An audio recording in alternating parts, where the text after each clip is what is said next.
Hello Kapit Moms, kahapon nga pala nagpunta kami ni Sheka sa Aesthetic Alley Self Photo Studio para i-claim yung prize ko na napanalunan ko sa kanila last year sa kanilang giveaway. Malapit nga lang pala ito dito sa amin kaya walking distance lang. Super nag-enjoy kami ni Sheka sa experience namin dito sa Aesthetic Alley Self Photo Studio. Napaka-friendly and accommodating ng may-ari at i-assist ka nila bago ka mag-start ng yung photoshoot. At meron ka na rin mga props na pwedeng gamitin para sa pag-shoot nyo. Ideal tong self-photo studio na to kung gusto natin magkaroon ng remembrance for our life events like yung birthdays, anniversary, even engagement announcement or maternity shoot pwedeng-pwede dito, pati mga gender reveal.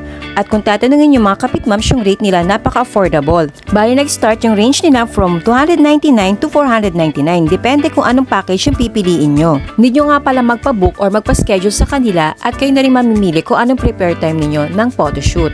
At kung gusto nyo ma-experience yung ganitong Self Photo Studio, follow nyo lang ang Aesthetic Alley Self Photo Studio sa kanilang FB page at iba pang social media accounts. O siya mga Kapit Moms, eto lang for today's video. Thank you for watching. Bye!